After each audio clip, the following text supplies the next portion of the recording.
For cattle producers that have been dealing with rain, and we know that's not everyone, mud can be a big challenge in the summer. Some advice on keeping cattle feeding areas clean and the benefits from Kansas State Research and Extension.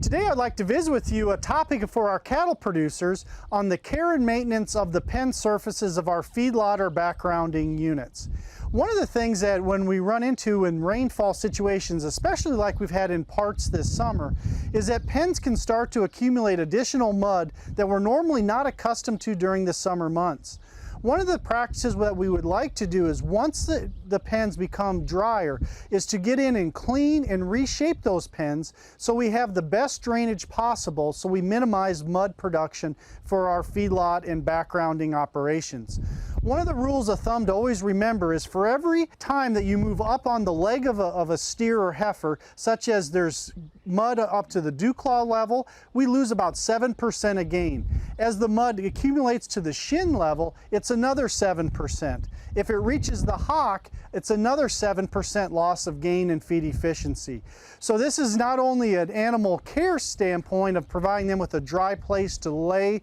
and have an environment, but it costs us in performance as well.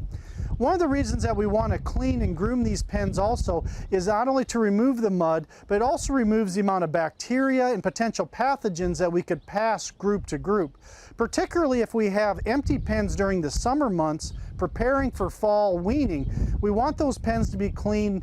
now in the middle of summer at least, so those pens have time to dry and we provide those new weaned calves a more sterile environment. Now, such in the picture where we're at today is where we're actually feeding cattle during the summer,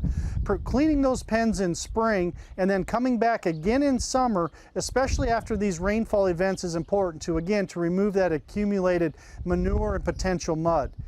So we want to be mindful of cleaning these facilities, particularly to provide a more sterile environment so we don't pass pathogens and bacteria from group to group, as well as decrease the overall amount of fly production that can happen both from our cow-calf sector in our winter feeding areas, as well as in a typical feedlot or backgrounding operation, because the wasted feed, the manure, and moisture provide a perfect breeding ground for fly production, which we know will also decrease performance in these settings as well.